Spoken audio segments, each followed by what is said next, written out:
Tengo una hoja frente a mí. No es complicada. Son 8 líneas. Cada línea tiene un año y una frase. Todas las frases dicen lo mismo. Las firma la misma institución. El intervalo entre la primera línea y la última es de 1530 años. Voy a leerlas. Año 306. Concilio de Elvira. Canon 20. El clérigo que practique usura será degradado. El laico que la practique obstinadamente será expulsado de la Iglesia. Año 325, Concilio de Nicea, Canon 17. Ningún clérigo cobrará usura. Quien lo haga será depuesto y considerado ajeno al clero. Año 345, Primer Concilio de Cartago, Canon 12. El cobro de intereses es reprobable incluso para los laicos. Año 789, Concilio de Aix, Canon 36. Queda prohibido a cualquier cristiano dar dinero a interés. Año 1179. Tercer Concilio de Letrán, Canon 25. Los usureros notorios no recibirán la comunión ni entierro cristiano. Año 1311. Concilio de Viena. Si alguien afirma pertinazmente que la usura no es pecado, declaramos que debe ser castigado como hereje. Año 1745. Encíclica Vix Pervenit. Papa Benedicto XIV. El cobro de cualquier interés sobre el capital prestado es usura. Está condenado por la naturaleza del contrato y por la ley de Dios. Año 1836. Santo Oficio. Extensión universal de Vix Pervenit a toda la Iglesia Católica, sin excepciones geográficas. Esas son las 8 líneas. 1530 años, la misma firma, el mismo veredicto. Ahora les voy a decir lo que pasó en 1942. Pero antes necesitan entender por qué ese número, 1942, importa de manera distinta que todos los demás. Porque no es una fecha más en esta lista, es la fecha en que la misma institución dejó de escribir en esa lista y empezó a hacer lo contrario. Quédense. Empecemos por el principio. El año 306. Elvira, sur de lo que hoy es España, una ciudad romana que ya existía desde antes que llegara el cristianismo. Y Liberri la llamaban los romanos. Los obispos de la Hispania romana se reúnen ahí para ordenar la iglesia local. Entre los problemas que discuten, junto con el matrimonio, la idolatría y los apóstatas, en préstamo con interés. El Canon 20 no es largo. Dice que si un miembro del clero es encontrado practicando usura, debe ser degradado, expulsado del sacerdocio, y que si un laico la practica y se niega a detenerse, será expulsado de la iglesia. 2 categorías de cristiano, 2 sanciones distintas, pero un solo veredicto. La usura es incompatible con la fe cristiana. Y ahí noto algo que me parece importante. El canon distingue clérigo degradado de inmediato, laico expulsado si persiste. La diferencia no es de doctrina, ambos hacen algo malo. La diferencia es de función. Al clérigo lo sancionan más duramente porque él debería saberlo mejor.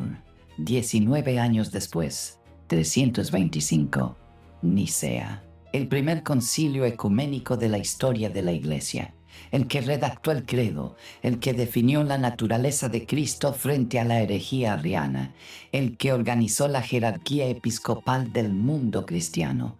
Entre todos esos temas, teológicos, jurisdiccionales, litúrgicos, el Canon 17 se ocupa de un problema práctico: los clérigos que prestan dinero a interés. El texto dice textualmente lo siguiente: habiendo muchos clérigos que, cediendo a la avaricia y al deseo de ganancia, olvidan el texto sagrado que dice, no ha dado su dinero a usura, y prestan sus fondos exigiendo el 100 por 1, el santo y gran concilio juzga conveniente que si alguien, después de esta determinación, recibe usura, sea degradado y excluido del clero. Detengan ahí. El 100 por 1. Eso es un interés del 100%, no del 20, no del 45 como los créditos personales que yo aprobaba en el banco. 100%. Y el concilio no estaba legislando contra una posibilidad hipotética, Estaba respondiendo a una práctica existente. Había clérigos en el año 325 cobrando tasas que duplicaban el capital en el primer año, y el concilio intervenía con la máxima sanción: degradación y exclusión del clero. Cuando yo leí ese texto por primera vez en la Biblioteca Nacional de México, un martes por la tarde con lluvia afuera, lo primero que hice fue sacar mi calculadora HP. El CAT promedio que yo aprobaba en los créditos personales del banco era del 45% anual. Comparado con el 100% que condenaba Nicea, diría que estamos bien, ¿no? Ese pensamiento duró exactamente 3 segundos, porque el Canon 17 de Nicea no condena el 100% específicamente, condena cualquier interés mayor que cero. El 100% es el ejemplo que usa porque era el caso extremo que tenía frente a él. La condena es la estructura, no el número. 20 años más tarde, 345, primer concilio de Cartago. Este concilio hace algo que los anteriores no habían hecho explícitamente: extiende la prohibición hacia abajo. El Canon 12 dice que el cobro de intereses es reprobable incluso para los laicos. La palabra incluso es el movimiento. Ya estaba prohibido para el clero, ahora también para el cristiano común, lo cual significa que en el año 345, 4 siglos antes de que existiera el Islam, 7 siglos antes de que existieran los bancos medievales, 12 siglos antes de que se inventara la letra de cambio, la Iglesia había establecido una doctrina clara: ningún cristiano en ninguna posición puede cobrar interés. El préstamo tiene que ser devuelto en exactamente la misma cantidad que fue dado. ¿Saben cómo se llama ese producto financiero hoy? No existe. No hay banco en ningún país que ofrezca préstamos sin interés, excepto en la banca islámica, donde los sukuk y las estructuras de participación en ganancias siguen operando bajo ese principio y manejan activos por 4 billones de dólares globalmente. Pero eso es otro video. Sigamos la línea. 444 años después del Canon 17 de Nicea, año 789, Concilio de Aix, Aquisgrán, en lo que hoy es Alemania Occidental. Convocado bajo el reinado de Carlomagno, el hombre que unificó Europa Occidental bajo el estándar del Sacro Imperio Romano. El Canon 36 de ese concilio prohíbe a cualquier cristiano dar dinero a interés. 444 años, la misma regla. Aquí está la primera incomodidad de este registro histórico. Cuando una institución tiene que repetir la misma prohibición 4 veces en cerca de 500 años, eso no dice nada sobre la fuerza de la prohibición. Dice todo sobre la dificultad de aplicarla. Cada concilio nuevo significa que el anterior no fue suficiente. Los prestamistas seguían prestando. El sistema seguía existiendo. Los clérigos seguían practicando lo que los cánones prohibían. Y la Iglesia seguía emitiendo condenas mientras sus propias operaciones financieras, los tributos, los diezmos, las tasas sobre indulgencias, crecían en complejidad. Jacques Le Goff, el historiador francés que estudió la economía medieval en La Bolsa y la Vida, documenta algo que en los libros de catecismo nunca enseñan: que la Iglesia medieval cobró durante siglos exactamente lo que condenaba.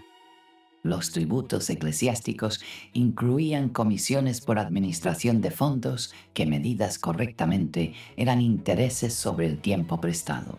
Los prestamistas judíos, a quienes la Iglesia había expulsado de muchas otras ocupaciones, operaban como agentes informales de un sistema que la misma Iglesia necesitaba, pero no podía administrar con su propio nombre. Le Goff lo llama la paradoja del usurero medieval. La Iglesia condenaba al usurero y lo necesitaba al mismo tiempo. Eso era el año 789, y esa paradoja no iba a desaparecer. Pero el momento más contundente de esta primera fase viene en 1179. El tercer concilio de Letrán, convocado por el Papa Alejandro III en Roma, eleva la condena a un nivel que no había existido en ningún concilio anterior. El Canon 25 dice esto: los usureros notorios, quienes cobran intereses públicamente y no se arrepienten, no recibirán los sacramentos durante su vida, y cuando mueran no recibirán entierro cristiano. El sacerdote que ose enterrarlos en tierra consagrada será sancionado. En la Europa del siglo XII, el entierro en tierra consagrada no era una formalidad burocrática, era la diferencia entre salvación y condenación eterna, según la teología que esa misma iglesia enseñaba.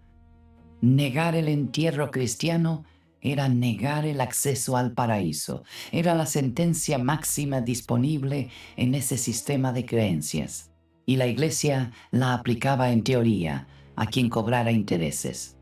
Piensen en ese detalle mientras recuerdan cuánto pagaron en intereses el mes pasado. Pero aquí es donde el registro se vuelve más incómodo, porque el tercer concilio de Letrán no terminó con los prestamistas. Los prestamistas siguieron operando. Las ciudades italianas, Florencia, Génova, Venecia, construyeron sus imperios económicos precisamente sobre el préstamo con interés. Y la iglesia seguía haciendo negocios con esas ciudades. Algo no cuadraba. Y el momento en que ese algo quedó completamente expuesto fue 1311, el Concilio de Viena. Lo que pasó ahí necesita contexto, y el contexto empieza 4 años antes, en 1307. Viernes 13 de octubre de 1307, Felipe IV de Francia, el rey apodado Felipe el Hermoso, ordena el arresto simultáneo de todos los caballeros templarios en territorio francés. En una sola mañana, miles de miembros de la orden más poderosa y rica de Europa son detenidos. El cargo oficial: herejía, sodomía, adoración de ídolos. El cargo real, que los documentos históricos dejaron bastante claro: Felipe IV le debía a los templarios una cantidad de dinero que no podía pagar. Y eliminar al acreedor era más sencillo que saldar la deuda. En este canal ya hablamos, en el video 3, de cómo los templarios inventaron los sistemas bancarios modernos, operando literalmente desde el monte del Templo de Salomón en Jerusalén. Las letras de crédito que permitían viajar sin llevar oro físico, las transferencias entre ciudades sin mover el dinero, la custodia de bienes para peregrinos y cruzados. Fueron los primeros banqueros de la historia occidental y operaban desde el espacio que Dios había diseñado como antibancario. Cuando fueron destruidos en 1307, ese sistema financiero quedó sin dueño formal. Pasaría a manos de los banqueros florentinos, los Medici, los Bardi, los Peruzzi, que refinaron las técnicas templarias y construyeron el sistema bancario del Renacimiento. 4 años después de la destrucción de los templarios, 1311, el Papa Clemente V convoca el Concilio de Viena. Clemente V es un papa francés. Opera bajo la influencia directa de Felipe IV, el mismo rey que destruyó a los templarios.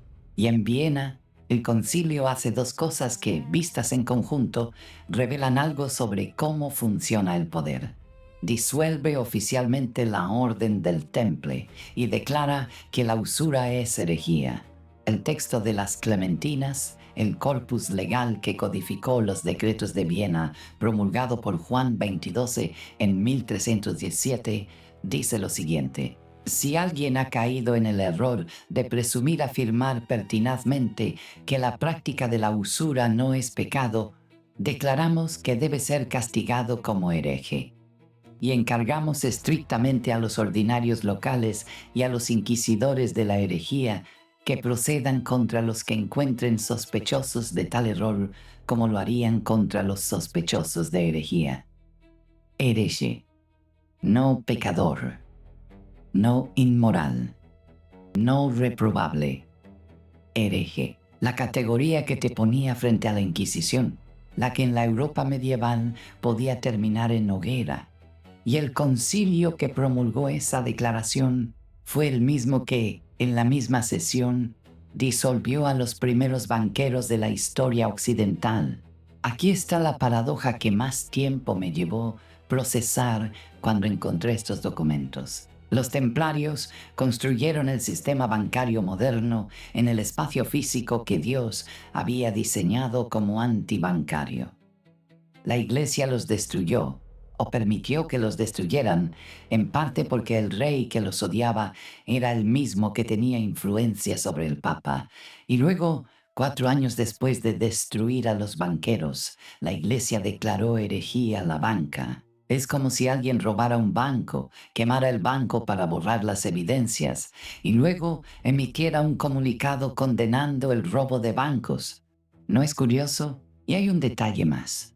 En el Pergamino de Chinón, el documento del Archivo Secreto Vaticano, que fue descubierto en 2001 y publicado en 2007, consta que en 1308 el Papa Clemente V absolvió en secreto a los líderes templarios de todos los cargos de herejía. Pero la absolución fue secreta porque Felipe IV no podía enterarse. El rey que destruyó a los templarios necesitaba que siguieran siendo oficialmente culpables para justificar la confiscación de sus bienes. El Papa los absolvió en secreto, luego aceptó su disolución pública y luego declaró herejía lo que ellos hacían. Los números no mienten, pero quienes los manejan, sí. Ahora bien, en 1311 la usura es herejía. Eso es lo que dice el documento. La pregunta que me llevó meses responder es, ¿por qué en 1745, 434 años después, un papa tuvo que escribir una encíclica entera diciendo exactamente lo mismo? Si ya era doctrina establecida, si ya era herejía, ¿qué pasó en esos 4 siglos? Para entender 1745 hay que entender 1744. En Italia, ese año, un jurista y teólogo llamado Francesco Scipione publica una obra en 3 volúmenes.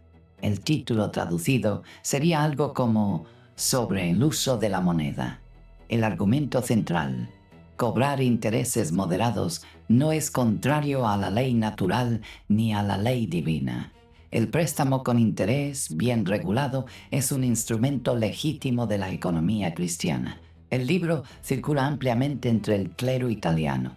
Algunos obispos lo defienden en sus diócesis, otros lo atacan desde el púlpito. El debate llega al Vaticano. Un año después, 1745, el Papa Benedicto XIV, uno de los papas más cultos de la historia moderna de la Iglesia, jurista él mismo, emite la encíclica Vix Pervenit. La encíclica está dirigida a los obispos de Italia.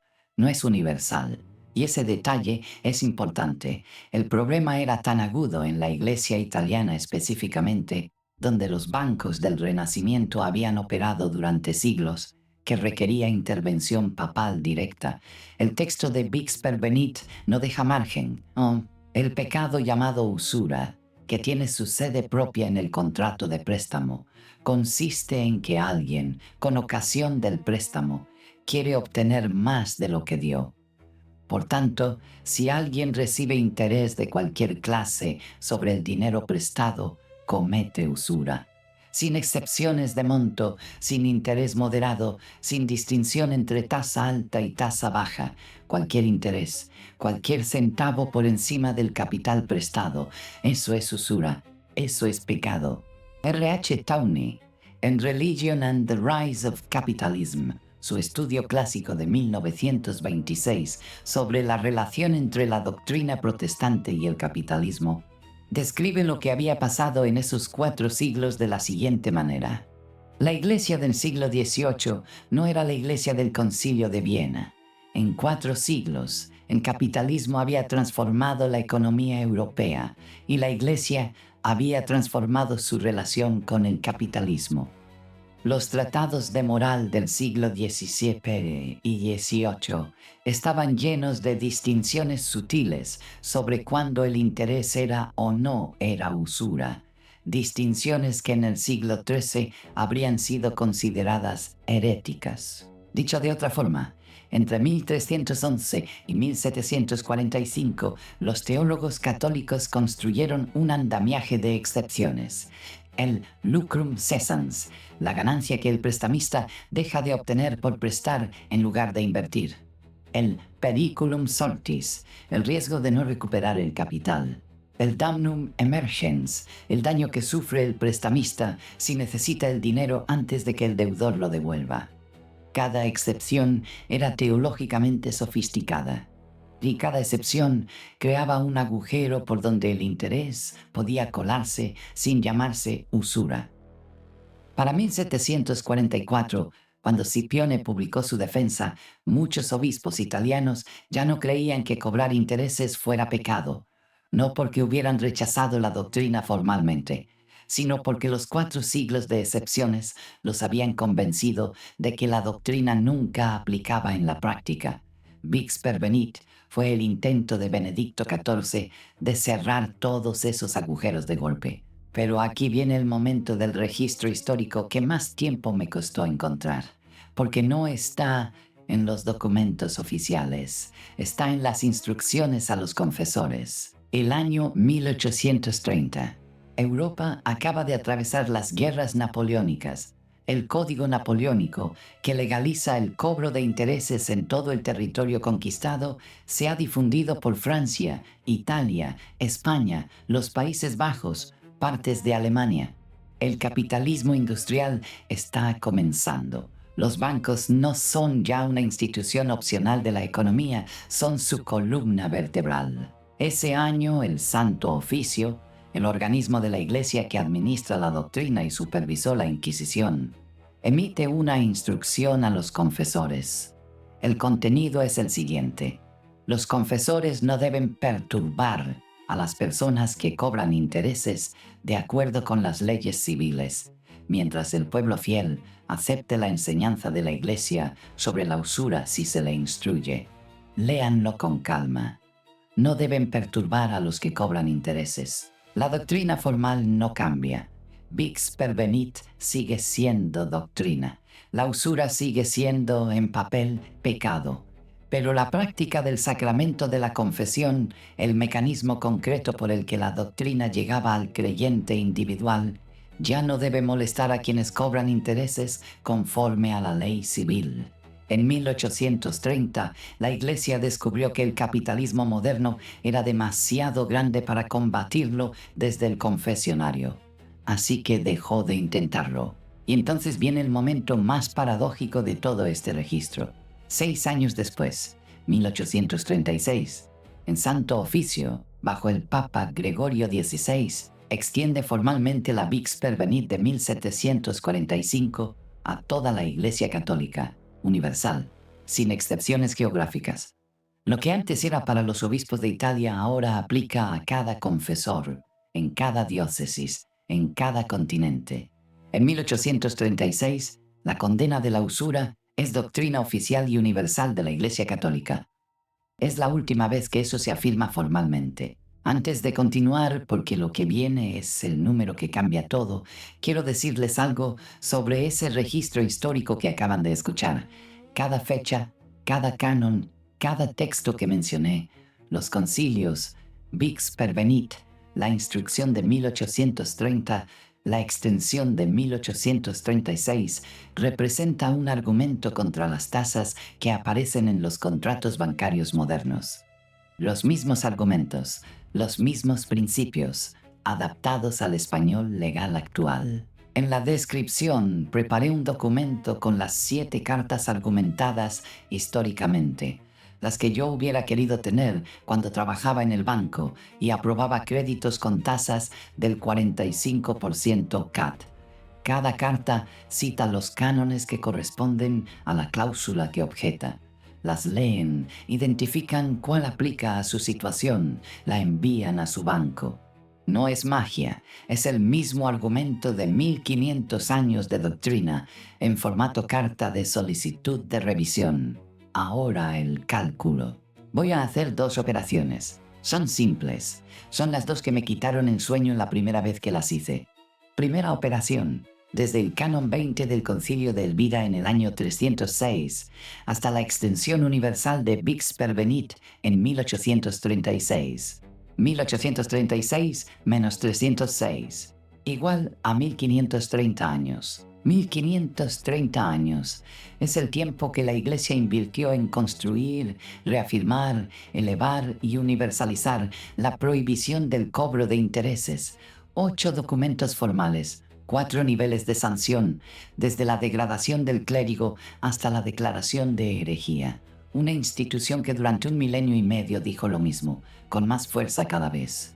Segunda operación, desde 1836 hasta 1942. 1942 menos 1836, igual a 106 años. 106 años. En 1942, el Papa Pío XII funda el Instituto para las Obras de Religión, el IOR, el Banco Vaticano. 1530 años para construir la prohibición más documentada de la historia eclesiástica. 106 años para destruirla. Eso no es una caída gradual, es una aceleración.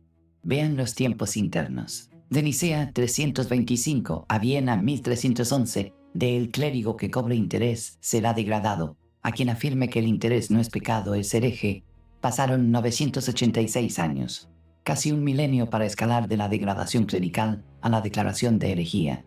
De Viena 1311 a Vix-Pervenit 1745, de herejía a tener que reescribir herejía porque los obispos ya no lo creían, pasaron 434 años. Menos de medio milenio para que la herejía declarada se convirtiera en práctica habitual del clero. De Vix-Pervenit 1745 a la instrucción de 1830 de la última encíclica contundente a la instrucción de no perturben a los usureros, pasaron 85 años. De la extensión universal de 1836 a la fundación del IOR en 1942, de la última condena formal a la apertura del banco propio, pasaron 106 años. La velocidad aumenta en cada intervalo. La Iglesia tardó casi 1000 años en pasar de la primera condena a la declaración de herejía. Luego tardó 434 años en ceder prácticamente. Luego 85 años en dar instrucciones de no molestarse con el asunto. Luego 106 años en abrir su propio banco. Cada fase fue más rápida que la anterior. La traición se aceleró. En el video 4 hablamos del IOR con detalle, los datos financieros del informe anual de 2024, que muestran 32,8 millones de euros de ganancia neta, 5,7 mil millones de euros en activos administrados y 13,8 millones de euros pagados al Papa como dividendo. No voy a repetir todo eso ahora, solo quiero que conecten una cosa. El Canon 17 del Concilio de Nicea, año 325, decía textualmente: el clérigo que practique usura será degradado y excluido del clero. Hoy, el clérigo más alto de esa misma institución recibe 13,8 millones de euros anuales de dividendo del banco que esa institución posee. Ambas cosas son verdad, las dos al mismo tiempo. Cuando trabajaba en riesgo crediticio, aprendí que la distancia entre lo que dice el papel y lo que ocurre en la práctica es exactamente el tamaño del riesgo que nadie contabilizó. Aquí el papel dice lo mismo desde el año 306 y la práctica dice lo contrario desde 1942. Ese intervalo, ese espacio entre la declaración y la acción es lo que ustedes pagan en intereses cada mes. Callback 1. Deuteronomio 23:19.